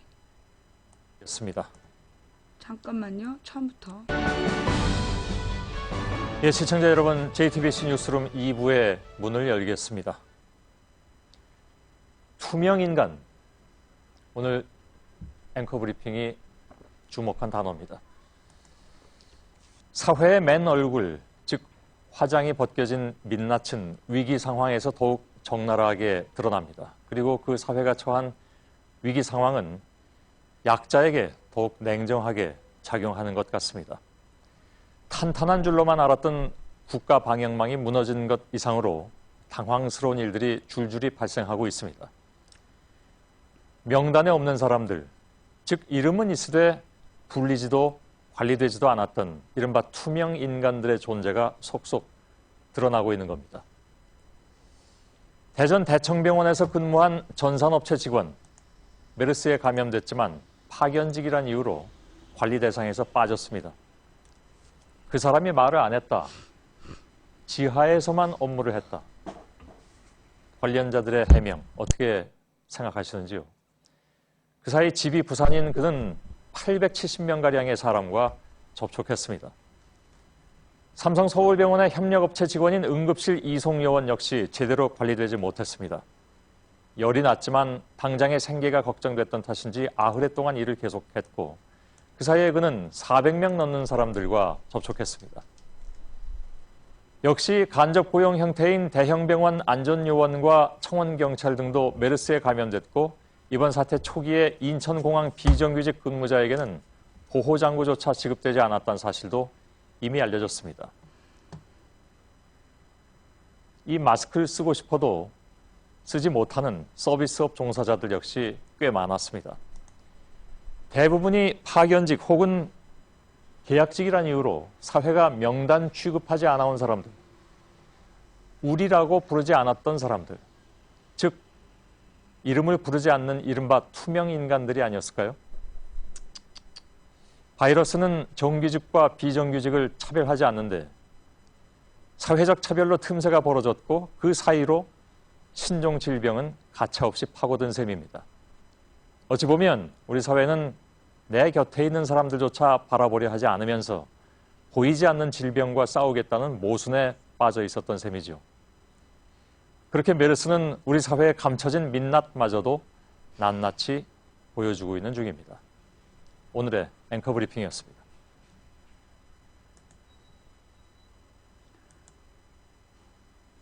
어떻게 보면 여러분, 환자 이송을 하는 거, 그러니까 지금 이제 이 138번인가 137번 환자가 응급실에서 환자를 병실로 이송하는 사람이야. 이 사람이 이런 사람이 사실은요 되게 중요한 사람이에요. 이거 봐봐, 수백 명의 환자를 만나는 사람 아니야. 근데 이게 지금 우리가 메르스가 아니라면 다른 전염병이 돌 때도 그런 이송하는 사람은 굉장히 중요한 사람이에요. 거기다 그 환자의 상태를 잘 알아서, 이게 이송 중에도 문제가 생길 수 있기 때문에 사실은 그 이송하는 요원도 전문 의료인으로 나는 뽑아야 된다고 봐. 간호학을 기본적으로 공부하고 환자에 대해서 적극적으로 대처할 수 있는 능력이 있는 사람이 그 일을 해야 된다라고 나는 봐요. 그런데 이 사람은 그만한 대우를 받는 그런 전문 의료인으로 취급됐을까요? 아니었다는 거죠. 그냥 비정규직 노동자였을 뿐이었던 거야. 이게 간호사에도 옛날에도 이제 간호사가 있고 간호조무사가 있고 등급이 있는 것처럼 점점 이게 병원이 이윤을 추구하면서 어떻게 보면 환자를 다루는 모든 사람은 전문가여야 해. 병원에서 환자를 다루는 모든 사람은 전문가여야 한다고 봐요. 병원에서 밥을 만드는 사람? 나는 전문가여야 한다고 봐. 그리고 전문가로서 대우해줘야 된다고 보고, 그 입원한 수천 명의 환자에 그 환자에 딱 맞는 그 레시피를 가지고, 이 사람이 고혈압이면 고혈압, 이 사람이 심장병이면 심장병, 당뇨면 당뇨, 그에 맞게 음식을 만들어내는 그 사람은 굉장히 중요한 전문가야. 그러면 거기다 밥값이 싸요? 한 끼에 8,000원이야. 종합병원 밥값이 한 끼에 8,000원이야. 하루 세끼 합치면 8,320대 24,000원이라고. 한 사람한테 한 병상당 하루에 24,000원이 나와. 그러면 한 병상에 24,000원이면 4인실이면 얼마야? 하루에 10만 원이야. 30일이면 300만 원이고. 근데 밥 하는 사람들이 얼마나 많은 환자의 밥을 만드느냐고. 이 식당 끌고 다니는 밥차에 수백 개 들어있잖아. 그러면 그렇게 중요한 일을 하는 사람을 비정규직으로 두면 안 된다는 거야, 내 말은. 그런 일은 정말 전문 영양사로서, 그리고 끊임없이 환자와 음식에 대해서 연구하는, 그래서 가장 좋은 상태의 재료를 골라서 음식을 하는 전문적인 사고를 갖고 있는 사람을 그 일을 맡기고 그에 맞게 대우해줘야지. 환자를 이송하는 사람, 응급실에서 병실로 이송하는 사람도 마찬가지야. 응급실에서 그 병이 있으니까 입원하잖아. 입원하는 과정에서 환자를 제대로 돌보는 거, 그동안은 온전히 혼자 돌보는 거야. 그러면 그 사람에겐 그만큼의 돈을 주고 전문적인 자부심을 가질 수 있는 대우를 해줘야지. 이 사람이, 그리고 내가 잘못해서 내가 병을 옮길 수 있어. 이 사람이 정규직이었고 정확한 돈을 받는 사람이, 그 의료 지식이 있는 사람이었다면, 이거 메르스 이거 위험해 라고 스스로 얘기하고, 나는 지금 위험한 상태다라고 얘기할 수 있는 그런 시스템이 돼야 그게 병원인 거지, 씨발. 어떻게 그 큰 병원에서 3,000명이 비정규직이냐고. 아까 나왔어. 그 삼성의료원 매출이 1조 몇천억이래. 1조 800억이래. 매출이 1조 800억이라는 거야. 1조 원대의 매출을 벌어들여서 아까 얘기한 그 특진 의사들 30초, 10초씩 지나가는 그 의사들한테 돈 떼돈으로 주고, 그 병원 경영자가 돈 떼돈으로 가져가고, 그리고 실제로 병원 운영에 꼭 필요한 이송 인력, 간호 인력, 그리고 이런 식자재를 만들어내는 인력 이런 거 비정규직으로 돈 후려치면서 비전문가들 쓰다가 상황이 이렇게 된 거 아니야. 어? 메르스는요, 결국 우리 사회에 거대한 권력의 욕심, 돈의 욕심이 만들어낸 사태다. 그러니 우리는 그 책임을 분명히 물어야 되는데, 그러려면 우리가 분명히 알아야 되겠죠. 이렇게 얘기하면 나한테 빨갱이라고 또 지랄 연병할 거야. 자, 일단 넘어가고 이제 다음 이야기로 넘어갈게요. 시간이 벌써 너무 지나갔다. 아까 잠깐 얘기했지만 여러분 요즘 국회법 얘기 어제도 뭐 저기 누가 야당 원내대표가 이름이 뭐더라? 야당 원내대표가 국회법 중재안에 동의했다고 헐 그러면서 막 욕을 하더라고. 그 나는 국회법이 왜 이렇게 중요하지? 별로 중요하지도 않은 국회법 얘기가 왜 이렇게 나오지? 아침에 찾아봤지. 핵심은 뭐냐? 야당 원내대표가 황교안 총리 인준은 절대 못한다. 절대 불가. 그런데 국회법은 너네들이 원하는 대로 도와줄 수도 있다. 중재안을 받아들이겠다. 이렇게 얘기한 거야. 그러면 대한민국의 언론이 정상이라면 현재 야당이 새누리당이 주장하는 이 황교안 총리 인준에 대해서는 안 된다. 얘는 안 된다라는 분명한 입장을 밝혔고, 그러면서 지금 박근혜가 깽판을 치고 막 국회법으로 행패를 부리고 있으니 국회법은 우리가 양보를 해줄 수도 있다 라고 얘기를 한 거야. 어제 저녁 때 그렇게 보도한 데 있었어요? 어제 저녁 때 그렇게 보도한 데 있었냐고. 국회법, 지금 국회법이라는 게 사실 말이 안 되는 거야. 그러니까 박근혜가 지 멋대로 시행령을 만들어갖고 법의 취지를 망가뜨리고 있어. 말도 안 되는 일이야. 그런데 그렇다 해서 박근혜한테 그럼 이번에 만든 국회법이 뭐 그렇게 정확하게 박근혜를 공격해서 꼼짝 못하겠냐, 그것도 아니야. 그러니까 지금 사실 이 국회법은 중요한 거 아니라고. 이 국회법은 중요한 거 아니야. 다만 세월호 시행령에 대해서 박근혜같이 멋대로 하려는 거에 대해서 경고를 했기 때문에 충분한 효과는 줬다. 다만 앞으로 세월호 시행령에 대해서 어떻게 해 나갈 것이냐가 더 중요한 문제니까 중재안을 받아들여줄 수도 있다라는 얘기는 던질 수 있는 거야. 그거보다 더 중요한 게 황교안 총리 절대 거부라는 거예요. 그걸 보도 안 하고 있다는 거야. 나 뉴스 검색했다? 4개인가 뜨더라? 황교안 투표에 관한 뉴스가? 그지? 누구지? 이종걸 원내대표가 국회법 중재안에 협의했다라는 뉴스는 무지기루스로 떴는데, 이종걸이 황교안 투표에 대해서는 절대 불가 입장을 고수하고 있다는 뉴스는 거의 없어. 이게 무슨 얘기예요? 예. 결국은 지금 중요한 건 국회법이 아니야. 그런데 언론이, 새누리당과 언론이 국회법으로 방점을 찍어서 막 국회법 얘기를 하는 거야. 여러분 그거 마술이라는 거 있잖아, 마술. 애들 무슨 저기 생일잔치 하면 이제 마술하는 사람 오잖아. 와가지고 이제 막 여기에다 이렇게 해서 집어넣어요.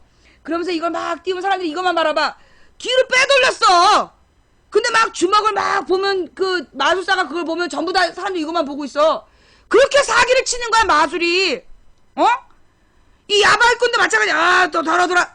지 손에 있으면서, 그렇게 얘네들이 이제 사기를 치는 거 아니야. 뚜껑 열면서 집어넣어갖고, 여기 있네요. 이렇게 얘기하는, 그런 거야, 지금 이 야바위꾼들이. 국회법을 야당에서 동의를 했네, 중재안에 동의했네, 이러면서 마치 무슨 심각한 잘못한 것처럼 그쪽으로 눈을 돌렸어. 그래놓고 실제로 뒤로는 지금 황교안 선거 얘기를 덮고 있는 거라고. 황교안 투표. 이게 이제 황교안이가 지난주에 청문회를 했어. 그러면 이제 보고서라는 게 채택이 되고, 그 다음에 그 보고서에 대해서 국회의원들이 전원 참석해서 찬반 투표를 해야 된단 말이야. 그런데 지금 야당이 이 황교안이는 자격이 없다. 우리 총리로서 투표해줄 수가 없다. 보고서도 우리는 동의할 수 없다. 그래서 야당이 불참한 상태에서 새누리당끼리 보고서를 만들었어. 적절하다 이러면서. 그래갖고 이제 지네들끼리만 모여가지고 아예 통과시켜 버리든가. 근데 그랬을 때 황교안의 모든 불법에 대한 책임을 지네당이 져야 되거든. 어떻게든지 야당더러 같이 들어와서 투표하자고 지금 막 꼬시고 있는 중이야. 그런 상황에서 안 들어간다라고 버틴 부분, 그건 잘한 거거든. 그 얘기는 안 하잖아. 그 얘기는 싹 묻어버리고 황교안의 총리 투표 얘기는 싹 묻어버리고 국회법 얘기만 하고 있는 거야. 사실 국회법 뭐 중재안이랑 중재안 아닌 거랑 별 차이가 없어. 내가 볼 때 내가 꼼꼼히 읽어봤는데 별 차이가 없어. 국회에서 만든 법이나 박근혜가 깽판 놓는 거나 이번에 고친 거나 다 의미가 없어. 국회법 논란 자체가 의미가 없는 거라고. 박근혜가 법률을 어겼다. 그것만 팩트야. 그런데 실제로 총리 후보에 대한 투표 이게 중요한데 그 얘기는 보도를 안 해. 아 정말 독한 새끼들이야. 그러니까 언론이란 이름에 쓰레기라고 부르는 거예요.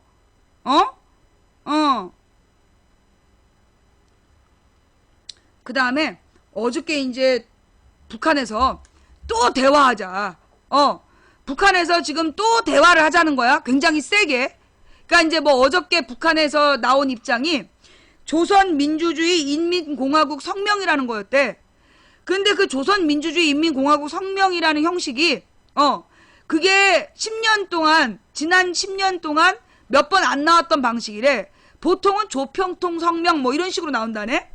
근데 굉장히 최고의 권위를 갖고 발언을 했다는 얘기야. 어제 이제 북한에서 나온 입장이 뭐냐 하면 남북 당국 간의 뭐래더라? 남북 당국자 간의 대화와 협상을 거절할 이유가 없다. 이 말은 지금 남북 당사자 간에 대화를 하자는 말인데 그 대화를 하자면 자존심 상하잖아. 그러니까 우리는 니네가 대화하자 그러면 거절 안 하겠다 라고 얘기를 하는 거야. 그래서 이 말은 뭘 남쪽에다가 지금 그 공을 던진 거예요. 너가 대화하자 그러면 우리는 받아들일 준비가 되어 있어. 그러니까 네가 결정해 대화할지 말지. 그러면서 이제 책임을 묻는 거야. 그러면서 이 얘기는 이게 어저께 이제 6.15 15주년인데 어제 그 얘기를 던져놓고 돌아오는 8월 15일까지 이 평화회담에 대한 이야기를 진전된, 그러니까 이제 남북 관계에 대한 진전된 어떤 선언을 하자라고 지금 사인을 보내고 있는 거야. 북한은 북한대로.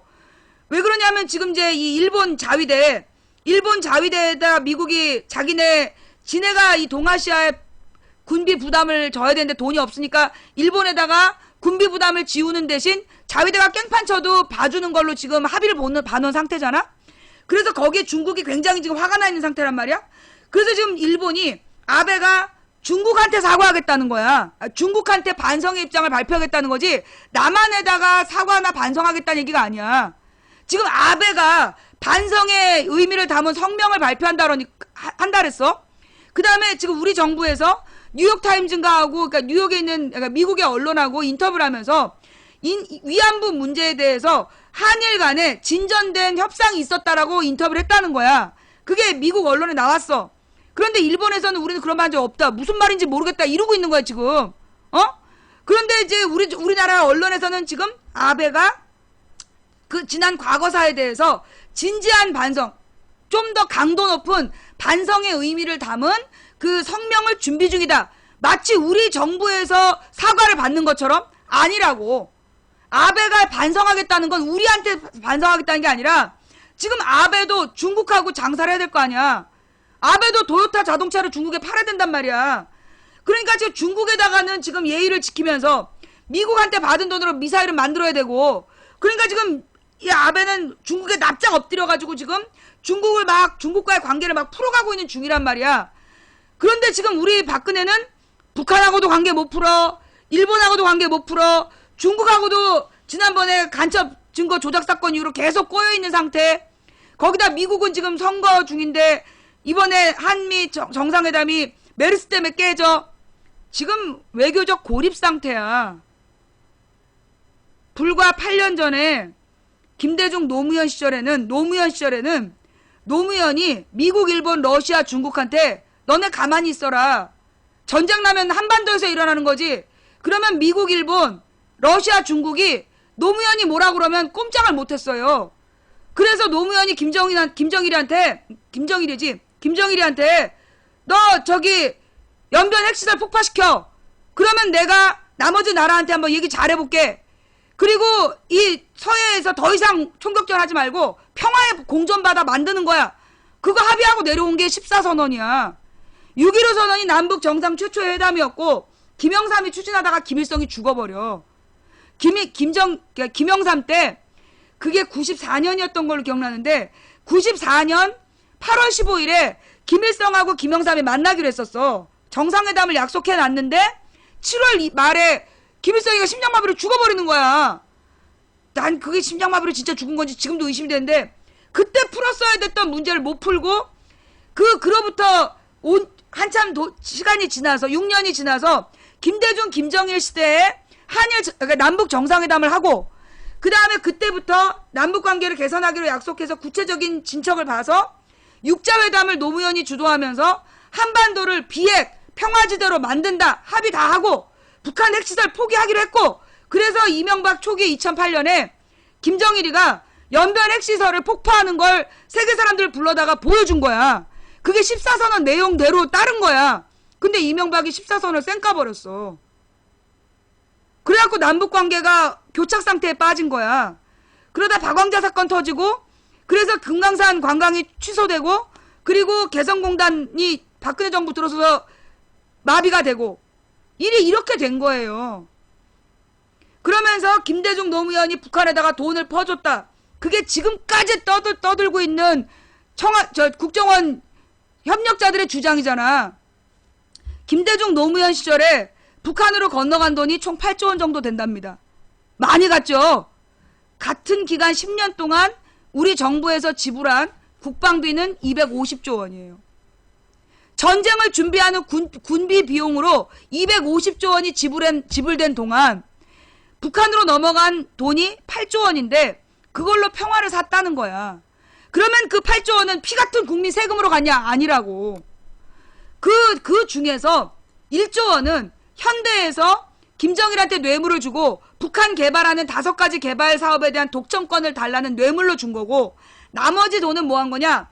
도라산 철도 놓고 개성공단을 만든 돈이야. 개성공단을 만들고 공장 짓고 설비 놓고 그 다음에 거기 월급 준 돈. 그 다음에 금강산 호텔 만들고 그 항구 만들고 그래서 그 여객선 운행할 수 있는 관광 코스 만든 그런 돈이야. 그런데 그걸 피 같은 국민 세금을 퍼줬다고 지금까지 개 지랄을 한 거야. 그런데 그 10년 동안 국방부에서 가져간 250조 원이야말로 정확하게 정말 쓰여야 될 곳에 쓰였는가?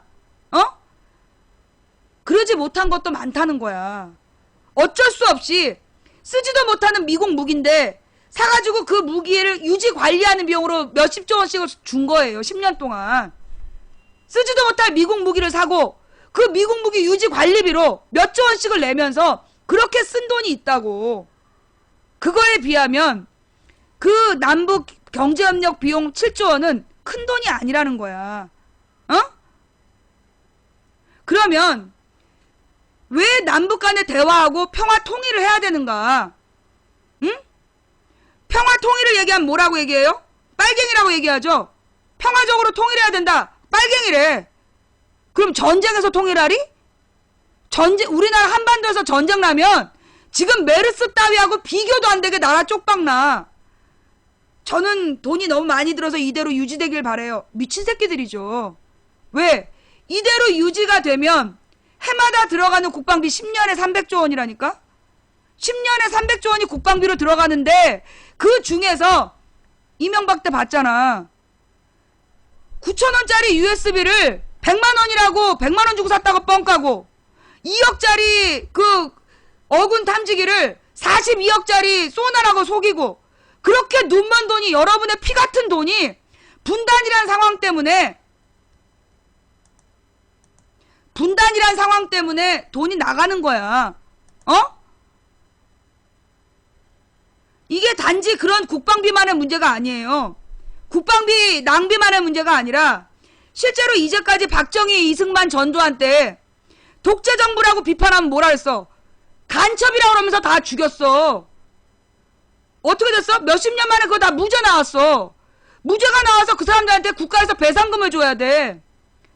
1인당 몇 억씩. 그래서 박정희 때 죽인 사람이 너무 많아서 박정희 때 죽은 사람들에 대한 배상금이 제일 비싸. 몇백억이야. 그거 국민 세금으로 나가는 돈이야.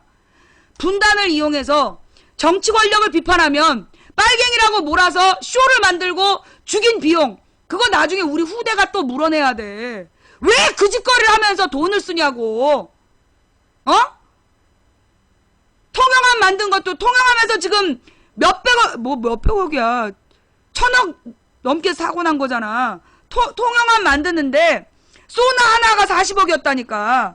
어마어마한 돈 때문에 그것들 지금 해군 참모총장이 책임지고 물러난 거 아니야. 그뿐만이 아니라는 거예요. 지금 공군이 터지면 어마어마하대.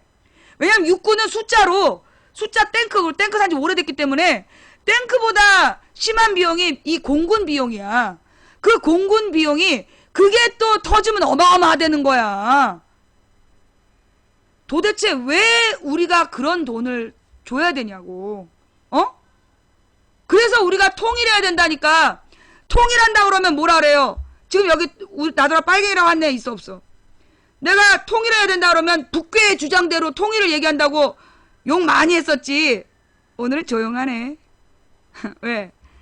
박근혜가 통일 대박이라 그래갖고 박근혜가 통일 대박이라고 막 국제사회에 떠들고 다녔잖아. 그것도 종편에서 또 막 얘기했고. 그러니까 이제 나는 사실 니네들이 생각하는 것처럼 박근혜 안 미워해. 나는 참 박근혜가 고마워. 박근혜 때문에 나는 여러 가지로 도움받았어. 내가 군대 문제 비판하면 군대도 안 갔다 온다니 왜 군대 얘기하냐고 그러던데, 야, 군대도 안 갔다 온 니은이 지금 대통령도 하는데 왜 그래? 그러면 애들 간만 못하고. 내가 옛날에 여기서 통일해야 된다 그러면 이 빨갱이년이라고 지랄 연병을 했는데 박근혜가 통일한데 막 떠들고 다녀고 한마디도 못하고, 내가 빨간 옷 입고 나와갖고 얘기하면 이런 빨갱이년이라 했는데 그냥 박근혜가 빨간 잠바 입고 돌아다녀갖고 아무 말 못하고. 아유, 그냥 나는 박근혜가 참 좋아. 박근혜 덕분에 내 마음에는 우리 박근혜가 일편단심이 뿐이야. 아유.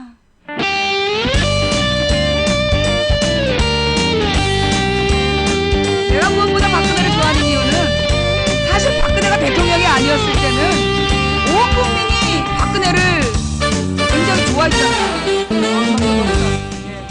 박근혜가 똑똑한 줄 알았어요. 근데 그냥 대통령이 되니까 그냥 바닥이 뽀록이 다 버렸잖아. 아우, 근데 얼마나 아쉬운 줄 알아? 2007년에 박근혜가 대통령이 됐어야 됐어. 그냥 뽀록 나갖고 벌써 박정희 무덤도 파헤쳤을 텐데.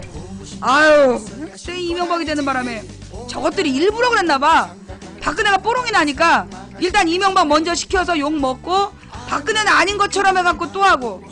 아유, 그냥 알아서 자기 바닥을 드러내주니 아유, 일편단심 이뿐이야.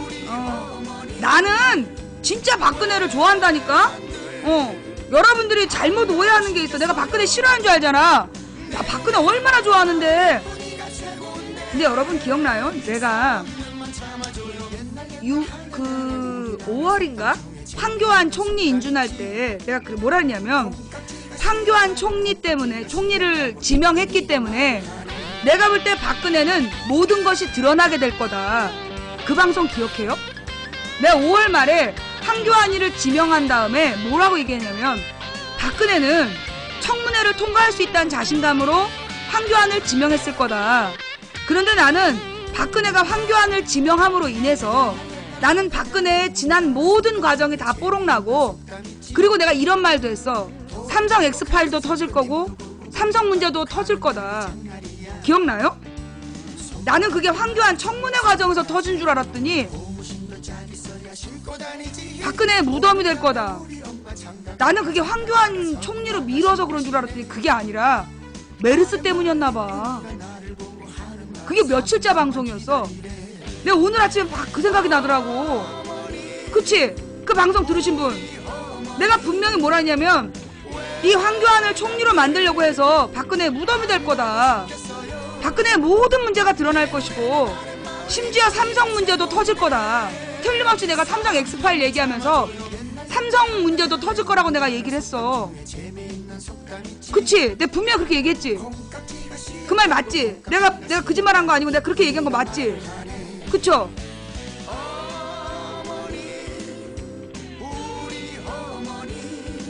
나는 그게 황교안 청문회 때문에 그런 줄 알았더니 황교안 청문회가 아니라 메르스 때문에 그렇게 터진 거네. 그치? 여러분 지금 생각하니까 어때요? 그때 얘기했던 거 박근혜 무덤이 될 거다. 박근혜 모든 과거의 잘못들이 드러나게 될 것이다.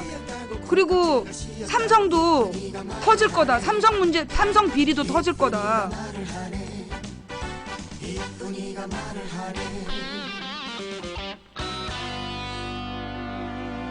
좀 신기하지 않아요? 아니 진짜 내가 그때 그 말 할 때는 나는 그냥 정말 솔직히 그렇게 될 거라고 생각은 깊이는 안 했는데 감이 오더라고. 왠지 이번 일로 박근혜 바닥이 드러나고 박근혜가 굉장히 안 좋아질 거다. 그러면서 신기한 건 삼성이 딱 떠오른 거야. 이번 문제로 삼성 문제도 터질 거다. 5월 21일 방송이에요. 그러니까 그 상황에서 솔직히 삼성 얘기할 때 다들 비웃지 않았나? 내가 그 얘기할 때 비웃었던 사람들 있지. 속으로. 겉으로는 말 못하고 내가 이번 문제로 박근혜 무덤이 될 거다. 그러면서 이게 삼성 문제도 터질 거다. 그렇게 얘기할 때 속으로 이렇게 비웃은 사람들이 있었지. 근데 지금 보니까 어때요? 진짜 신기하지? 난 이번 문제 진짜 신기해. 나 그때는 내가 그 말을 하면서 아, 또 하나님 나한테 왜 이러신대요? 나 이번에 들어가면 오래 걸려요. 막 이러면서 되게 불안했거든. 근데 진짜 이 과정에서 속으로 그렇게 다 욕했잖아. 근데 이거 지금 딱 보니까 그대로 되고 있지 않습니까? 이 접신이란 말은 귀신이랑 접한다는 거고 나는 하나님과 접했기 때문에 접신 하긴 뭐 하나님과 접한 거니까 그것도 접신이네. 유일하신 하나님과 하여튼 자 그래서 오늘 방송 여기까지 할게요. 내가 볼 때 이 황교안이가 그 박근혜와 황교안의 뭐라고 그럴까? 사실 모든 사람에게는 궁합이 있어요. 시청자와 방송하는 사람과 그러니까 방송하는 사람과 매니저 이렇게 다 궁합이라는 게 있어. 맞는 거. 서로 이렇게 모였을 때 시너지 효과를 내고 서로 만났을 때 잘 되는 사람이 있어요. 근데 가만 보면 박근혜는 사람의 운이 없는 것 같아. 그렇지 않아요? 박근혜가 지금까지 계속된 그 할배 군단, 그 늙은 오빠 군단이랑 지금까지 왔는데 그 지금 2013년 2월 취임한 때부터 지금까지 보면 박근혜랑 맞는 사람이 없어. 그죠? 박근혜하고 이렇게 딱 만나서 잘 된 사람이 없어 지금까지. 그죠? 다 잘못됐어. 뭐의 문제일까요? 난 박근혜 문제라고 봐. 박근혜의 문제가 모든 사람을 망치고 있다고 봐. 박근혜가 불쌍하다. 박근혜 주변에 사람이 없다. 아니야. 박근혜 주변에 박근혜를 염려하는 나 같은 사람도 있어. 내 말을 안 듣고 저기 무능한 할배 군단만 믿고 똥꼬집을 피우니까 일이 안 되는 거야. 근데 내가 볼 때 박근혜랑 제일 안 맞는 게 황교안인 것 같아. 옛날에는 사실 이제 그 왕조 시대에 가뭄이 들면 임금이 책임을 져야 됐어. 혹은 역병이 돌면 전염병이 돌아도 임금이 책임을 져야 됐어. 아유, 근데 이제 왕조 시대가 아니기 얼마나 다행이야. 전염병에 가뭄에 아유, 하여튼 일편단심일 뿐이. 나는 박근혜를 안 미워해. 여러분들 오해하지 말어. 그리고 나는요. 사실 이제 지금은 거의 포기를 했지만 나는 박근혜가 정말 성공한 대통령이 되길 바랬어. 왜냐? 내가 진심으로 여러분 아무도 안 믿었지만요. 나는 진심으로 박근혜가 대통령으로서 성공하길 바랬어.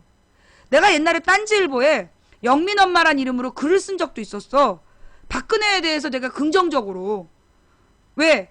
박근혜는 어떻게 보면 그 아버지 엄마가 총 맞아 죽었고 그로 인해서 우리 국민들에게 빚 같은 존재야. 빚더미 같은 존재. 털고 가야 돼. 빚을 갚아야 된단 말이야. 그래서 나는 박근혜가 한 번은 대통령이 될 거라고 생각했고 박근혜가 대통령이 되면 성공해야 그 원한을 풀고 나라 안에서 이 분열되어 있는 상황이 해결이 되면서 우리나라가 보다 한 단계 발전할 수 있을 거라고 생각했어요. 진심으로. 나는 그런 사람이야. 정말로 나는 박근혜가 성공하길 바라는 두 번째 이유는 뭐냐? 그가 개인적인 원한을 풀어서 그 박정희 지지자들과 박정희 비판하는 자들 사이에 있는 이 감정의 골이 우리나라의 변화 발전을 저해하고 있으니 그 골을 극복할 수 있기를 바란 게 첫 번째였고, 두 번째는 대통령이 실패하면 그 피해는 국민이 보는 거예요. 내가 박근혜가 무엇보다 성공하길 바랬던 두 번째 이유는 박근혜가 잘못하니까 누가 피해를 봤어? 국민이 피해를 봤잖아. 우리 모두가 피해를 보는 거잖아. 세월호로 수백 명이 죽고 지금 메르스로 또 19명이 죽고 또 수백 명이 공포에 떨고 있는 거 아니야. 수천 명이 공포에 떨고 있어. 대통령이 잘못하면 국민이 피해를 봐. 그래서 나는 박근혜가 정말 성공한 대통령이 되길 바랬어요. 그러나 안타깝게도 박근혜는 우리의 마지막 바램을 저버렸고, 무엇보다 지금도 자기가 뭘 잘못한지 몰라. 그러면서 우리더러 일상으로 돌아가래. 우리도 일상으로 돌아가고 싶지. 날마다 사망자가 늘어나는데 아무것도 잘한 건 없고 날마다 사고가 터지는데 어떻게 일상으로 돌아가? 내가 볼 때 대한민국 국민이 일상으로 돌아갈 수 있는 길은 박근혜가 그 자리를 물러나는 거야. 더 이상 안 하겠다. 그 자리에 더 이상 무능한 대통령으로 나라를 망치지 않겠다 선언하는 거. 그게 국민을 위해, 국민이 일상으로 돌아가서 안심하고 살 수 있는 길이라고 난 생각해. 자, 오늘 방송 어떻게 보셨습니까? 방송 마음에 드셨습니까? 방송, 죄송해요. 네. 방송이 마음에 드셨다라면 추천 부탁드릴게요. 자, 지금까지 추천해주신 3,935분께 감사드리고요. 시청해주신 모든 분들께 감사드립니다. 처음부터 끝까지 시청해주신 여러분께 더욱더 감사드리고, 후원해주신 분들 한 분 한 분 감사 인사 못 드린 점 대단히 죄송합니다.